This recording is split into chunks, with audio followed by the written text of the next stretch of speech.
اب simultaneous contrast بھی آ رہا ہے، وَبَشِّرِ الَّذِينَ آمَنُوا وَعَمِلُوا الصَّالِحَاتِ، اور اے نبی علیہ السلام آپ خوشخبری دے دیجئے ان لوگوں کو کہ جو بات مان لیتے ہیں، یعنی ایمان لے آتے ہیں اور نیک اعمال اختیار کر لیتے ہیں، أَنَّ لَهُمْ جَنَّاتٍ تَجْرِي مِن تَحْتِهَا الْأَنْهَارُ، کہ ان کے لیے باغات ہیں جن کے نیچے نہریں بہتی ہوں گی، كُلَّمَا رُزِقُوا، جب کبھی بھی انہیں رزق دیا جائے گا اس جنت میں، منہا ان باغوں میں سے، من ثمرۃ الرزق، کوئی پھل رزق کی شکل میں ان کو جب پیش کیا جائے گا، اہل جنت کو جنت میں جب کوئی فروٹ دیا جائے گا، قالوا هذا الذي رزقنا من قبل، وہ کہیں گے یہ تو وہی ہے جو ہمیں اس سے پہلے دنیا میں بھی دیا جاتا تھا، وَأُتُوا بِهِ مُتَشَابِهًا، حالانکہ وہ ان کو اس سے ملتا جلتا فروٹ دیا جا رہا ہوگا، ایگزیکٹ نہیں ہوگا، ملتا جلتا اس لیے دیا جائے گا کہ انسان کی ایک نیچر، دنیا میں بھی آپ دیکھ لیں، آپ کسی دسترخوان پہ بیٹھے ہو تو سب سے پہلے اس چیز کو ہاتھ ڈالتے ہیں جس کے ساتھ آپ مانوس ہو، آپ کسی ولیمے پہ بھی جاتے ہیں تو آپ کے سامنے کوئی ایسی عجیب و غریب ڈش آ جائے تو آپ اس کے رسک نہیں لیتے کھانے کا کہ پتہ نہیں کیا ذائقہ ہو، الٹا پلیٹ بھر کے بیٹھ دوں اور اس دوران جو میں نے کھانا تھا وہ ختم ہی ہو جائے، یہ بھی چانس ہوتا ہے۔ تو انسان مانوس اس چیز کے ساتھ ہے جو پہلے اس نے اس کو ایکسپیرینس کیا ہو، یہ اللہ تعالیٰ نے انسان کی نیچر رکھی ہے۔ تو جنت میں بھی ابتدائی مہمان نوازی کے طور پہ جنتیوں کو وہ رزق دیا جائے گا جو دنیا میں وہ ایکسپیرینس کر چکے ہیں، آم، کیلا، انار، سیب، جو ہمارے ایکسپیرینس میں، اب دیکھنے میں تو وہ فروٹ دیکھنے میں تو ویسے ہی ہوگا، تو وہ کھانے سے پہلے یہ بات کرے گی کہ تو یہ وہی چیز ہے، ایسے بھی آ کے وہی کچھ، لیکن وہ آئے گا کہ ان کے اس کی طرح کا ہوگا لیکن ویسا نہیں ہوگا۔ اب انور اٹور کا ذائقہ اور ایک دیسی آم کا ذائقہ برابر ہو سکتا ہے؟ دیکھنے میں تو دونوں ایک جتنے ہوتے ہیں، شکل و صورت بھی ملتی جلتی ہوتی ہے، لیکن زمین آسمان کا فرق ہے ٹیسٹ میں۔ اسی طریقے سے چونسے کا ٹیسٹ ہو یا کسی دوسرے آم کا، وہ برابر نہیں ہو سکتا۔ تو یہ تو دنیا میں اللہ نے اتنا فرق رکھا ہوا ہے، تو آخرت میں جو آم دیا جائے گا وہ دنیا والا آم نہیں ہوگا، ہاں شکل و صورت میں ضرور ملتا جلتا ہوگا، لیکن اس آم کی تو کیا بات ہے۔ اللہ تعالیٰ جنت میں ہمیں اپنے محبوب صلی اللہ علیہ وآلہ وسلم کا پڑوس نصیب فرمائے، آمین۔ وَلَهُمْ فِيهَا أَزْوَاجٌ مُطَهَّرَةٌ، اور وہاں پہ ہوں گی ان کے لیے پاکیزہ بیویاں۔ پاکیزہ بیویاں دنیا کی بیویاں بھی اور جنتی حوریں بھی، وہ آگے چل کے ذکر آ جائے گا اس حوالے سے۔ اچھا، جنت میں جتنی بھی نعمتیں ہیں نا، ان میں جو یعنی ڈومیننٹ نعمتیں ہیں، ان کا کچھ نہ کچھ حصہ اللہ نے دنیا میں اس حوالے سے رکھا ہے کہ انسان اس نعمت کو ایکسپیرینس کر سکے، لیکن وہ زمین آسمان کا فرق ہے،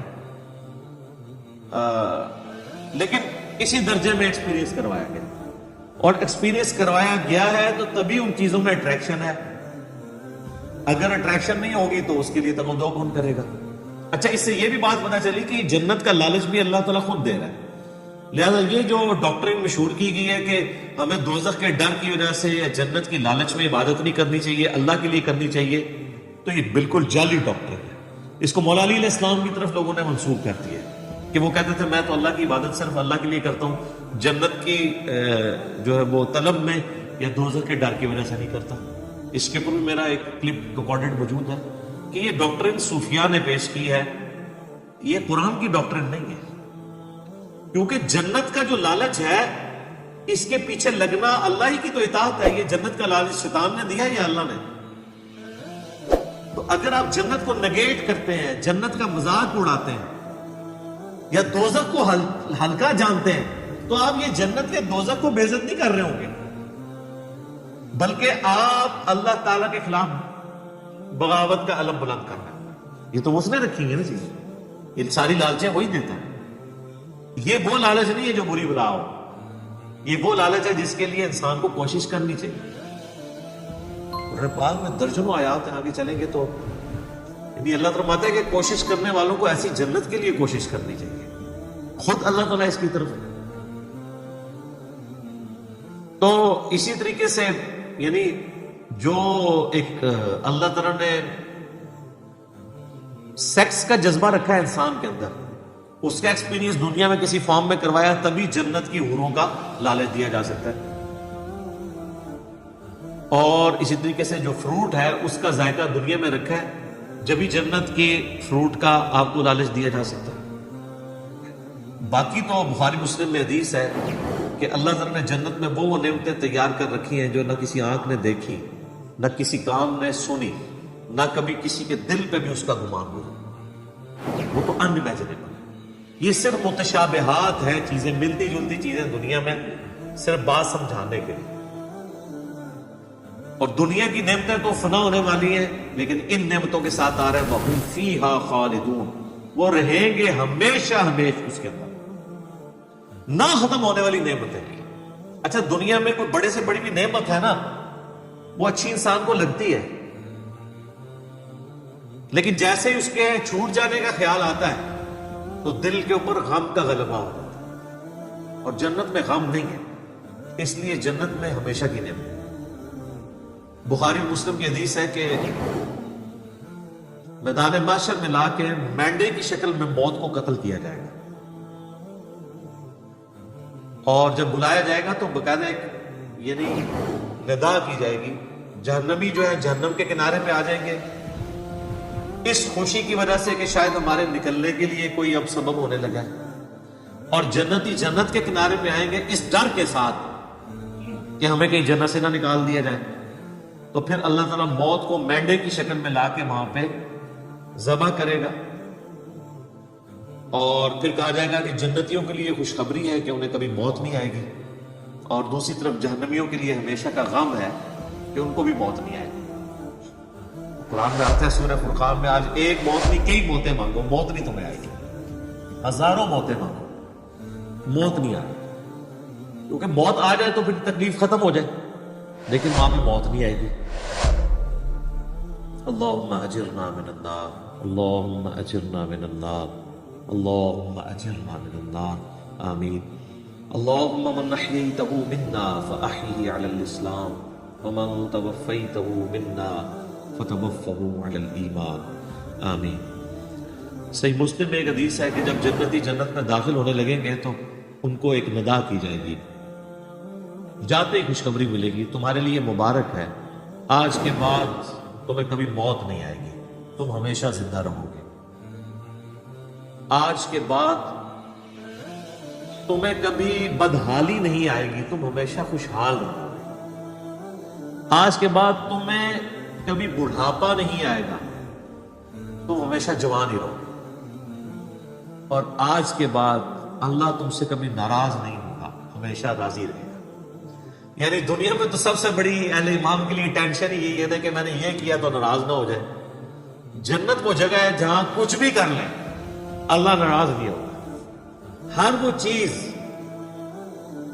جو دنیا میں بھی جرم تھی وہاں جا کے وہ جرم نہیں رہے گی۔ دنیا میں مرد کے لیے سونا پہننا حرام ہے، اور جنت میں سونے کے کنگن پہنائے جائیں گے، ریشم کا لباس پہنایا جائے گا۔ قرآن پاک میں آتا ہے، بخاری مسلم میں درجنوں حدیث ہیں، جسے شوق ہو تو مشکات المصابیح کی تیسری جلد میں جنت والا چیپٹر پڑھ لیں تو آپ کو اندازہ ہوگا کہ جنت میں اللہ تعالیٰ نے کیا کچھ رکھا ہے انسان کے لیے۔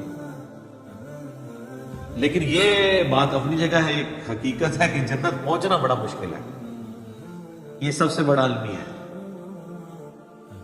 یہ تو بابوں نے آپ کو ایک خدا کا تعارف کروایا نا کہ جنت تو اپنی جیب ہی چاہے، کتابیں یہ نہیں بتاتی، کتابیں کچھ اور ہی بتاتی۔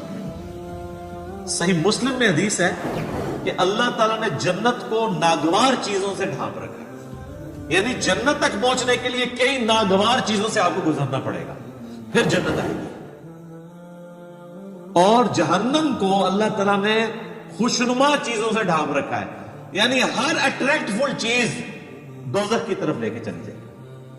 ناگواری تو ہے نا، یعنی روزانہ 5 وقت نماز پڑھنا دنیاوی طور پہ ایک تردد تو ہے، سردیوں میں وضو کرنا ایک تردد تو ہے، گرمیوں کے روزے رکھنا ایک تردد تو ہے، حلال اور حرام کا فرق کرنا ایک تردد تو ہے، اور دوسری طرف آپ جو اپنی مرضی کے مطابق کوئی بھی کام کرتے جائیں وہ سیدھا آپ کو دوزخ کی طرف لے جائے گا، جو آپ اپنی مرضی سے کریں گے.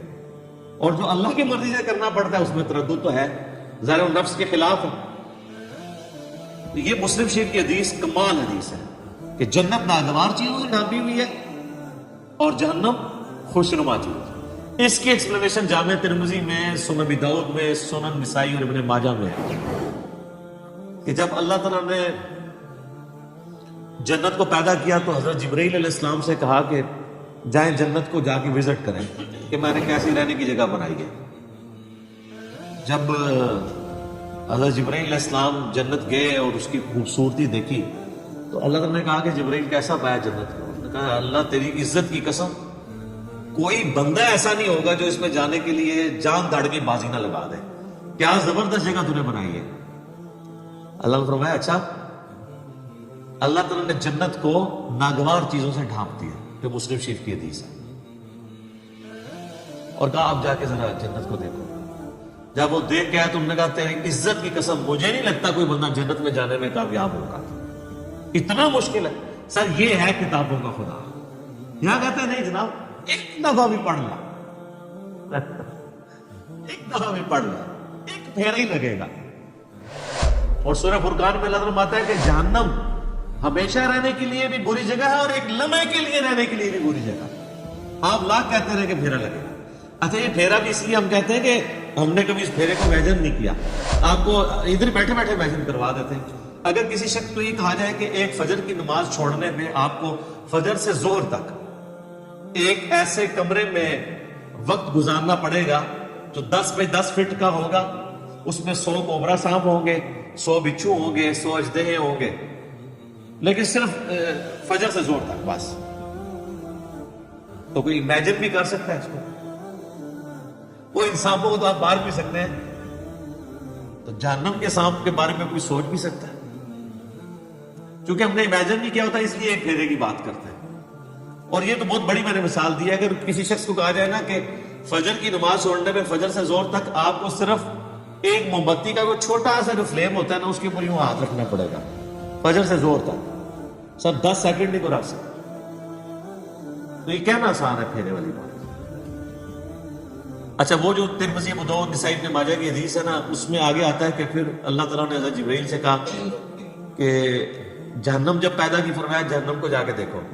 جہنم دیکھ کے آئے، انہوں نے کہا اللہ تیری عزت کی قسم مجھے نہیں لگتا کوئی بندہ کوشش کرے گا کہ کوئی بھی ایسا عمل کرے کہ دوزخ میں جا کے گرے. یہ تو جگہ ہی ایسی تو نے بنا دی ہے. اللہ تعالیٰ نے پھر دوزخ کو، جہنم کو خوشنما چیزوں سے جب ڈھانپ دیا نا، جو مسلم شریف والی حدیث ہے، میں اسی کی ایکسپلینیشن آپ کو دوسری حدیث سے کر رہا ہوں. یہ سب کتابوں کا دین ہے، بابوں کا نہیں ہے. تو حضرت جبرائیل علیہ السلام جب گئے واپس آئے، کہا اللہ تیری عزت کی قسم مجھے نہیں لگتا کوئی بندہ جہنم میں جانے سے بچ سکے گا. اتنا خوشنما تو نے بنا دیا، یہ تو سارے جائیں گے جہنم میں. اور سب نظر بھی آ رہے، نظر بھی آ رہے. کیا دیندار، کیا بے دین، کیا مسلمان، کیا کافر. آپ کو بغاوت دیکھیں عروج پہ نظر آتی ہے. اور جو آپ کو دیندار نظر بھی آ رہے ہیں یہ بھی اللہ نے پردے رکھے ہوئے ہیں. کچھ کے پردے تو ہمارے جیسے لوگوں کے سامنے کھل بھی جاتے ہیں اور ہم آپ کو کھول کھول کے بتاتے ہیں، پھر بھی نہیں آپ کا دماغ کھلا تو عادت میں تو کھل ہی جاتا ہے. اوہ یہ کیا ہوا. نہیں، بڑا سینسٹیو ایشو ہے بھائی. تو یہ اللہ تعالیٰ نے جہنم اور دوزخ کا جو معاملہ رکھا ہے، یہ اگر یہ چیزیں نہ ہوتی تو کوئی بھی شخص اللہ تعالیٰ کو رسپانس نہ کرتا. میرا یوٹیوب پہ کلپ بھی ہے، خدا انسان کی ضرورت کیوں ہے. خدا انسان کی ضرورت ہے ہی اس لیے کہ انسان مر جاتا ہے. اگر انسان نے مرنا نہ ہو اور انسان کے اوپر کوئی مشکل وقت نہ آنا ہو، انسان کی ضرورت اللہ کبھی رہتے ہی نہیں ہے. یہ تکلیفیں اور موت، یہی تو ایک تلوار لٹک رہی ہے کہ یار میں نے مرنا ہے، کسی کو منہ دکھانا ہے. آپ ایک لمحے کے لیے امیجن کریں کہ اگر آپ نے مرنا نہ ہو اور آپ کو کبھی کوئی تکلیف نہ آئے، یہ دو چیزوں کی گارنٹی ہو، تو سر نماز کس نے پڑھنی ہے؟ تو یہ ساری دھمکیاں ختم ہو جائیں گی نا. اگر دوزخ کی تکلیف نہ آنے کا مطلب ہے کوئی کچھ نہیں کرے گا. موت نہ آنے کا مطلب ہے آپ اپنی زندگی انجوائے کریں گے. اور تکلیف نہ آنے کا مطلب ہے کہ پھر آپ کو کوئی نہ کوئی رزق کے حوالے سے ایشو ہوگا، نہ اور کوئی تکلیف پہنچے گی. تو یہ سب دنیا میں پاسبل نہیں، جنت میں ہی ہے. لیکن دنیا میں بھی یہ ہو جائے نا تو اللہ تعالیٰ انسان کی ضرورت نہیں رہتا. اسی لیے اللہ تعالیٰ نے یہ موت کا الذی خلق الموت والحیات لیبلوکم ایکم احسن عملا رکھا ہوا ہے. یہ جو تلوار لٹکائی ہے وہ اس لیے تو لٹکائی ہے. یہ ساری چیزیں نہ ہو تو انسان کا کتنا نہیں درست ہوتا. گھنٹوں بولا جا سکتا ہے.